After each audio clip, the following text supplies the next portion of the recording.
Welcome back to the Talking Hedge. I'm Josh Kincaid, capital markets analyst and host of your Cannabis Business Podcast.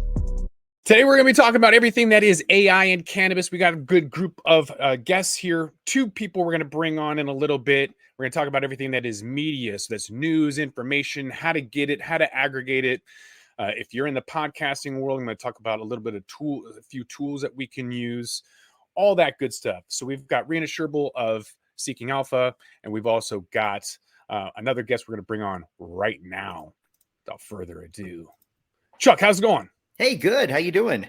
Doing really well. Chuck Warner, the founder and CEO of Cannabis and Tech Today. He's a seasoned journalist with over 20 years of experience in the media industry. He's held senior editorial positions in publications like Forbes and TechCrunch and The Street. Chuck, thanks again for being back on the Talking Hedge. Hey, thanks for having me. It's been a minute since we've chatted.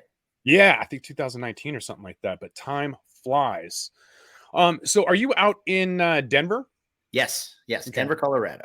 I know you spend a lot of time between here and Seattle, but you're all over the place. You've got expos, you've got a magazine, you've got podcasts, you've got businesses that you've owned for pre-rolling. I see you're sporting your STM shirt right there, Session Technology Machines for pre-roll automation. Which brings us right into automating. What are you using AI for anything, like personally, professionally? Just diving right into it. Yeah, no, it's a great question. And ironically enough, I met with a friend this morning, and he illuminated me with all kinds of new AI breakthroughs. So the timing was perfect before this podcast. But yeah, personally, what we've found is that, ChatGPT, I think, has been the real bucket of water in the face for everybody, where all of a sudden we're like, okay, AI isn't coming, it's here. And people are using it. One of the things that we do over here is at STM, we're using it on the marketing side. We're using it, for training. We're using it for all kinds of things. You can just, if you put the right prompt in, it's very easy to use. And so we've had it, doing some copywriting. We've had it doing some stuff, like developing training schedules. We've had it doing, and I think that it's still kind of the early stages. So everything you get isn't going to be tip top. It's not going to be as good as, like a real copywriter or something, but it's learning. It's getting smarter. It's getting better. And so at the very least, what we're getting from it is a good jumping off point. And then, you can take one of your top people to go in and sort of add to it. But, just from a ease of use and accessibility, I think it's a really, really game changer, and I think that it's got a lot of people excited, and I think it's got a lot of people scared. Yeah. Well, we're all busy too, right? So there's certain things that we know that we can't take on. It's just not going to be feasible or something that you can do that's sustainable, right? So, for example, let me just kind of show you what I've been able to do that I wouldn't have been able to do without ChatGPT, which is basically to create shorts. So 5 days a week, I put out a 60-second YouTube short. And the way that I'm able to do that is through, I use Bard now. ChatGPT is having a little bit of a hiccup right now. It's not really able to do a lot that it used to be able to do. So every day is different. So what I do is I essentially go to like Bard. So it's Bard, bard.google.com, same thing as ChatGPT. And I grab the website, throw it in there if I see an article that I like, and then it tells me about it. I ask it to create a 50-second summary. And it does that. And then I'll ask for like an engaging title or headline that incorporates SEO keywords that are ideal for social media. And then I'll ask, what are your ideas of 3 companies' stocks that could be impacted by the news? So it'll spit that out. And then finally, I will go to this thing called Descript, where I'll plug it all in and it'll use my voice. It'll use AI generated images that go along or are supposed to go along with the story subject matter. And then it can spit all of that out. So it's a really nice way kind of automating that process for shorts that I wouldn't otherwise able to do.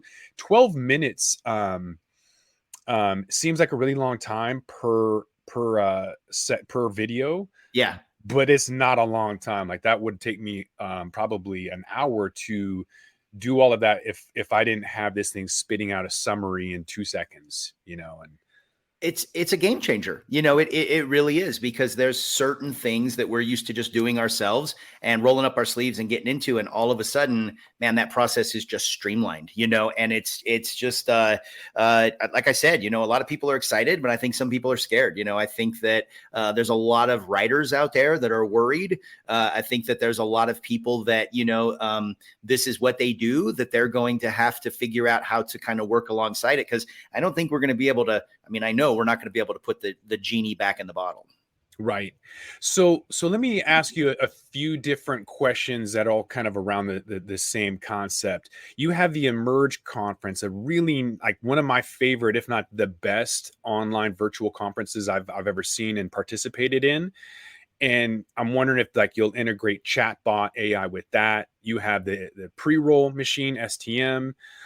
Is there any kind of um, AI quality assurance or customer service that you could do? You have Cannabis and Tech Today magazine. I would imagine you could do a whole lot from mid-journey images to editorial stuff. You have a lot going on personally and professionally. Like, where do you see the biggest benefit in all of those things that you're involved with?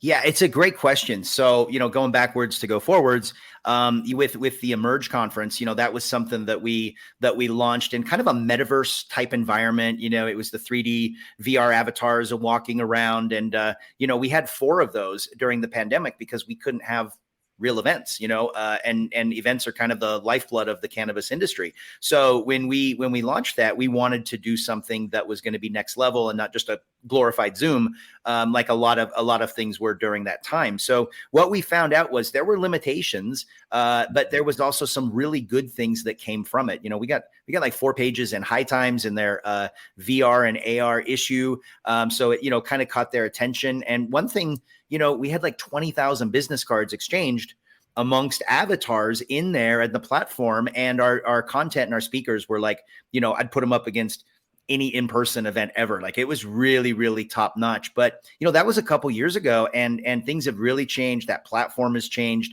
They've integrated a lot more stuff. So I think that there's always going to be a place for that. I just think that right now everybody's so excited about in-person events, with them coming back. But then at the same token, I've also noticed that some of the in-person events, maybe there's a little bit of fatigue, like things are kind of going in cycles, and we were all excited to get back out there and go to them. And then there's so many events, people can't go to all of them. Travel becomes an issue and stuff. So I think that, these platforms are going to get better. I think that the artificial intelligence is huge as far as, not just for the virtual events, but also for, real in-person events. I was just talking to Sean Allen Nichols from OG Guard this morning, and he was talking about this technology that they have that's artificial intelligence. And he was talking about how, basically they use this technology at really big events like the Super Bowl and stuff. So let's say somebody like gets through the metal detectors and they have a weapon. From a security standpoint, the artificial intelligence can detect, by using their cameras and using their systems and stuff that they have, they can detect if somebody's heat signature looks different because they have a piece of metal inside there, and the artificial intelligence can pick it up where maybe a person wouldn't. Maybe they would just slip by unnoticed. The artificial intelligence then alerts them, and they can go and they can apprehend that person that slipped through and got by. I mean, that's just one example of how an event's artificial intelligence can, it can be a real game changer. And not just from a security standpoint, but, also from a marketing standpoint.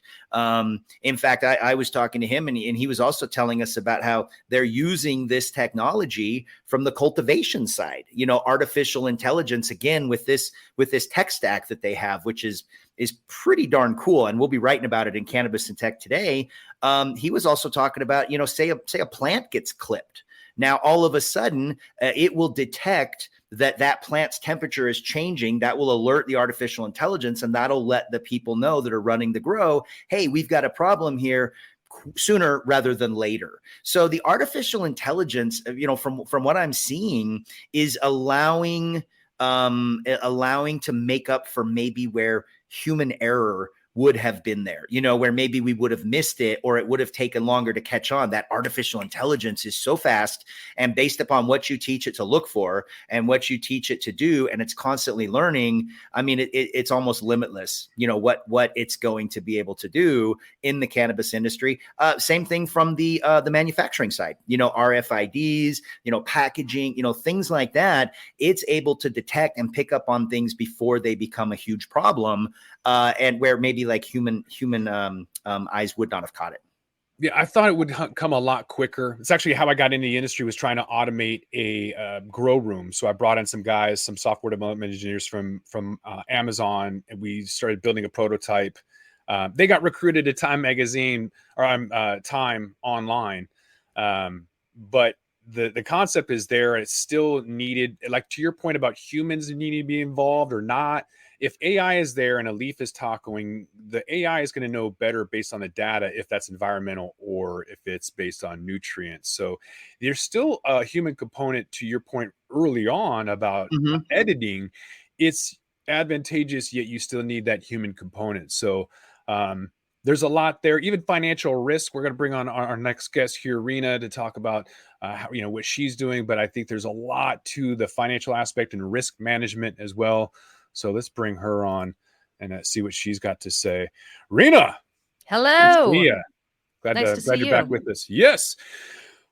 So just a little bit about Rena Sherbold, Director of Audio Content at Seeking Alpha. At her role at Seeking Alpha, Rena has helped to launch a number of successful podcasts, including the Seeking Alpha Show, the AI Today podcast, and the Cannabis did Investing AI write this? Because those titles are not correct. That's hilarious. Yeah. That's amazing. I'm so glad you said that. Yeah. Probably. Speaking of human involvement, a couple of my things weren't right either. So I don't know. There you go. I mean, I hate to call you out, man. I hate to call you out, but I mean, I don't want people looking for those shows. This is perfect, because I said learn their LinkedIn and give me a description based on that, and it's totally wrong. I love you need a human. One was right. You have the Cannabis Investing podcast in there, right? And then the two others are Wall Street Breakfast and Investing Experts. Yeah, you need a human. We need a human. That's amazing. That's great.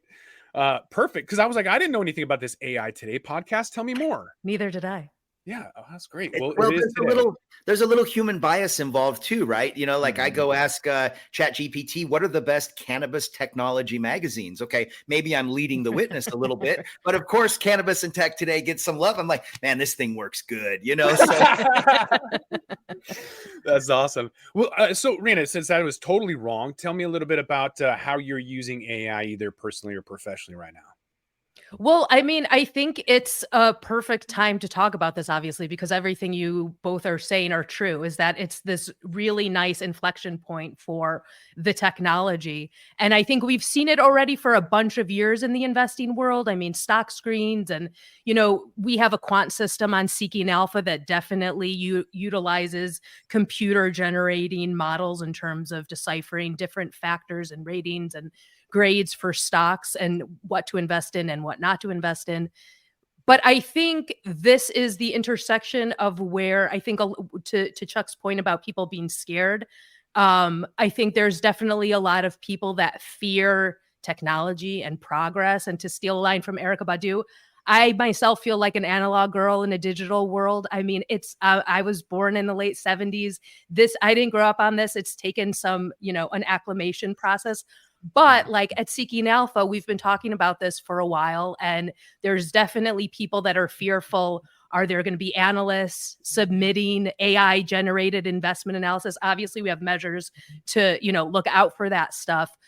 But my point has always been, and I think it remains true, is with human involvement, or with human supervision at the very least, or monitoring and making sure everything adds up and it's not more biased than a human.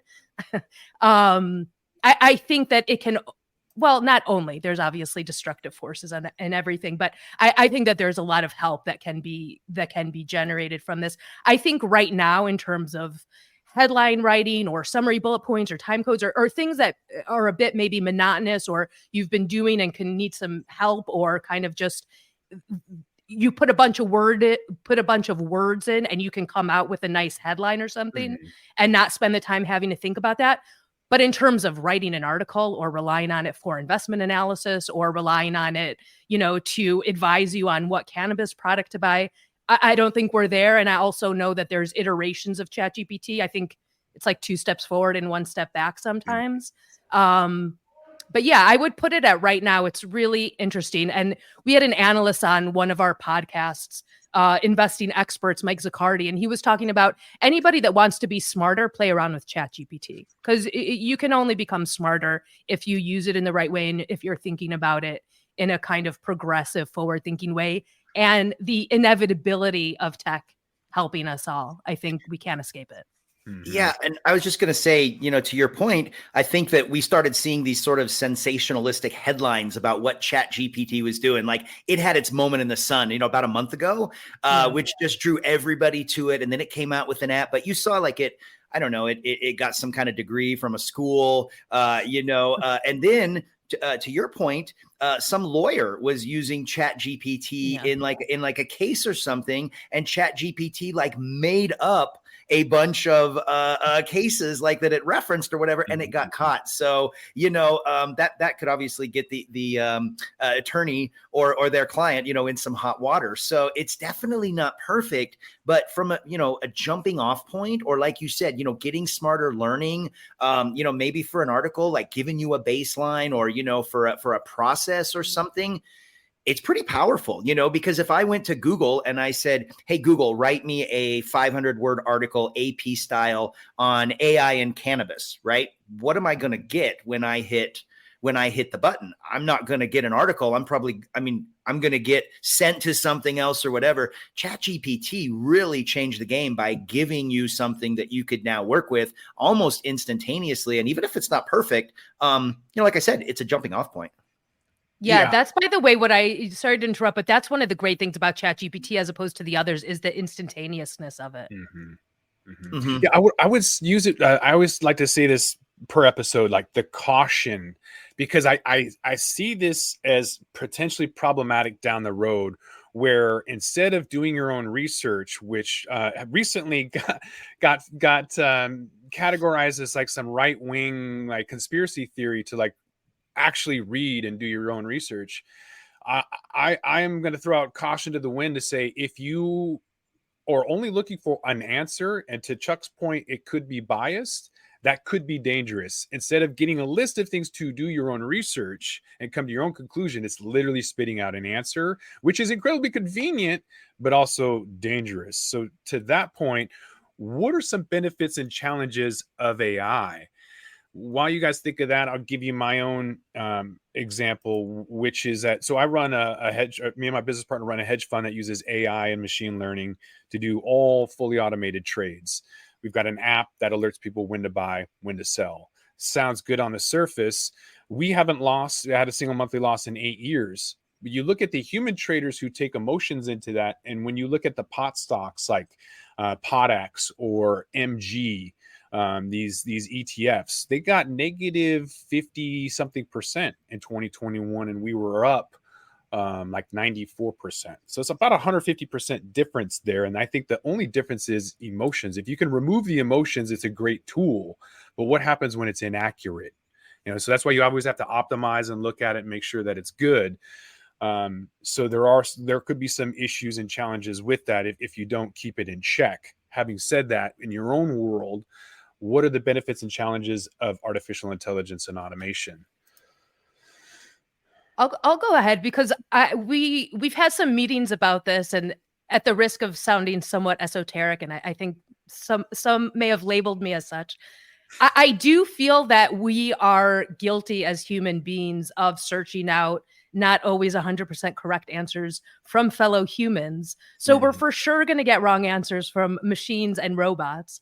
We have confirmation bias, we have recency bias, we have a whole bunch of blind spots that keep us limited, I think, in our knowledge and expansive learning. So I think just like we need to know how to learn from humans, we need to know how to learn from AI. And to Chuck's point about a lawyer, passing off AI as compelling, litigious material, I think, at risk of dating myself again, it's kind of like Cliff's Notes. I think if you're reading Shakespeare in high school and you may not understand everything, and Cliff Notes can help you out, but if you're only reading Cliff Notes, you're going to miss a lot of the beauty and the understanding of Shakespeare. And I think a smart and intellectually curious person will use something like Cliff Notes as an addendum or as a complementary tool, but you can't just use the Cliff Notes. I think you can't just use AI. And I think we could be in 50 years, it's probably going to look a lot different, but I bet in 10 years, I would probably still be saying the same thing. That, humans are humans and machines are machines. And sometimes you need a soul and a brain and a heart and a pair of eyes and discernment. To your point, people think that word of mouth is the best advice, but I've had a friend who for the last 8 years has gone from one legal lawsuit to another. And it's always because of the wrong advice. He goes and asks people, hey, who should I hire, or what lawyer should I get? And he gets like he's not getting subject matter experts, and it's getting him into trouble. I can't handle it anymore. I finally blew up at him last week, and I don't know if I'll ever talk to him again, but I just couldn't handle it anymore. Like, you have to figure this out and get a subject matter expert rather than asking a human for, your neighbor's cousin's attorney who's never done law before. Get out of here. I don't have the patience for that. Chuck, go ahead. Yeah. What I was going to say is, when I was talking to Sean about AI this morning, over a cup of coffee, I said, what's the one thing AI can't do? And you know what he said? What? Can't feel. I was going to say, yeah. Yeah. It can't feel. It doesn't have feelings. It doesn't have, empathy. And so I believe empathy is a superpower. And so that's one thing that it can't do to replace people. So, for those watching right now, if you've got feelings, you've got one step ahead of AI. You don't have to worry about that. So Chuck, let me play devil's advocate really quick and ask the therapist AI that are coming out and in huge popularity, and people are more comfortable with that, and asking the human therapist, can you leave the room, when the human therapist is the one that's supposed to be the one like monitoring this and supervising this, and yet the humans are like, oh no, I'm going to spill my entire guts to this non-biased into this thing, but it has no emotions, but they don't care. They want to be heard. They don't really want the reciprocating advice, or I don't know, man. What do you think?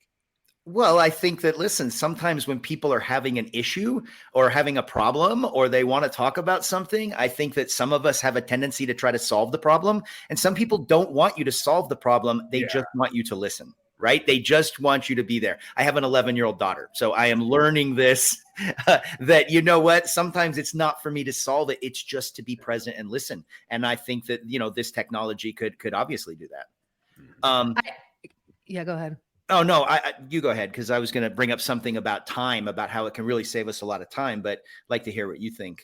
I was just going to say, I heard Esther Perel, who's one of the greatest relationship therapists and podcasters around, and she was speaking at South by Southwest, and she had a talk called Artificial Intimacy, and she was talking about using AI. She did this deliberately with clients. And just really briefly, the thing that's missing is nuance, or remembering something that they told you. It's just, I think the empathy and the nuance is missing.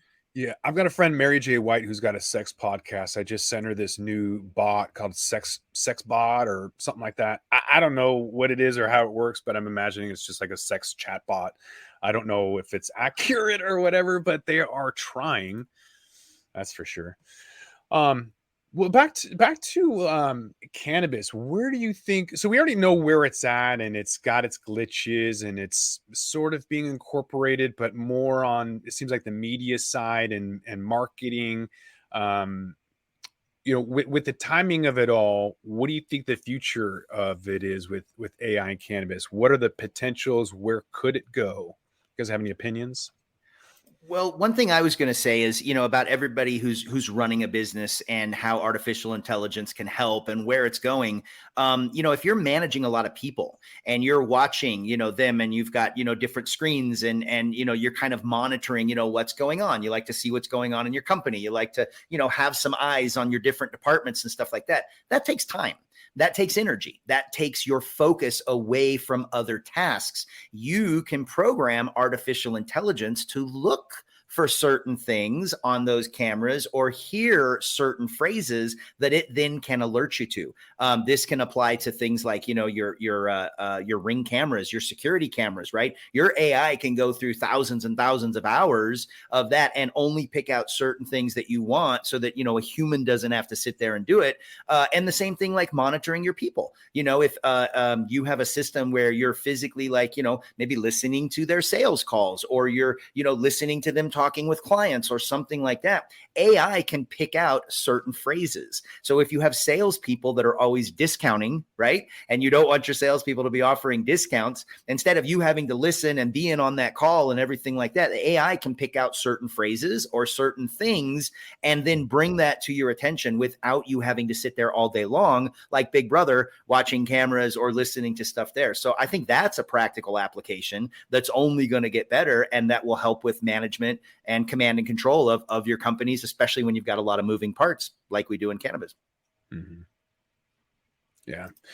Rena, you got any future AI expectations with cannabis and how it might be integrated? I would imagine a good use of it is entering AI politicians to try and pass safe banking instead of the ones that we have. Just programming politicians to do something right. I'd love to see that implementation. Other than that, I mean, probably I see it a lot in the growing, perfecting that type of, just in the cultivation process. Mhm. Yeah, yields and Yeah. stuff like that, you know, like you were talking about how they can use it with stocks and things. Same thing, right? The artificial intelligence can help the cultivators, you know, maximize their yields by analyzing all of that data and then just constantly getting smarter and smarter and smarter, you know, applying that where it would take a human, you know, I mean, basically we're talking about quantum level learning, and that is something to be able to tap into that's, you know, we cannot do. Yeah, I wish some of these license holders would grab the OG cultivators first, and then use AI to help them scale because they've probably never done that before. But I'm really tired of the lack of consistency. What happened to Blue Dream, for example? The lack of availability, like my store just basically stopped carrying it. Now, granted, Chuck, you've been here in Washington. We have 2,800 SKUs on the shelf sometimes, or at least 1,800. Yeah, 1,800 SKUs. That's a lot. So yeah, maybe it's hard to manage, but maybe AI can help you manage that and alert you. Like I built a spreadsheet for my wife like over 10 years ago, and it's VBA based, and so it's got macros and everything in there. So when she makes a recipe, it keeps track of all of the things that she would use, all of the flour. And so when the flour gets to a certain level, it'll alert you and say, hey, flour's low, you need to go buy more flour. It'll give you the cost of the recipe using the all of the appliances and everything like that. So I would imagine that. By the way, that took me like 40 hours to write that VBA because there was dozens of different steps I had to do, which I learned from my job at Capital One to automate like a 4-hour project. But I didn't tell anybody that I automated it, so I had like 4 hours free in the day because the last time I did something like that, they gave me a $5 Starbucks card. So you're not going to reward me. I'm not going to tell you about it. But I do see in the future that using something similar to that VBA automated process where they can have a process from start to completion and really kind of automate all of those processes automatically outside of just that VBA scale of a spreadsheet. So it can go from one database to another spreadsheet to another website, whatever, and automate a whole bunch of stuff, kind of like what I showed you at the very beginning on how I do my shorts. I'm literally going to try and automate that whole process start to finish through AI without having to do anything. So wish me luck. Good Well, luck. I think, like you were talking about the recipes, wouldn't it be cool? And, this would definitely be some kind of AI, but I've always thought like when you buy your products at the store and you put them in your fridge, if you just scan them all when you're putting them in your fridge, and then based upon when the expiration dates is, you could like have your fridge tell you, hey, you've got this getting ready to go bad, this, here's a suggested recipe for dinner. Wouldn't that be great? Instead Wow, of like nice. go in and, Yeah. like, have you ever bought stuff that you intend to use and then you don't get to it in time and it goes bad and you feel bad throwing it out? So I think that's definitely something that I think would be really cool and kind of like the Jetsons. I was just going to say, I feel like that was probably a Jetsons episode or It's something. about time. I mean, I don't know if you guys heard about the Biden administration having this 2028 flying taxi mandate, but it's about time.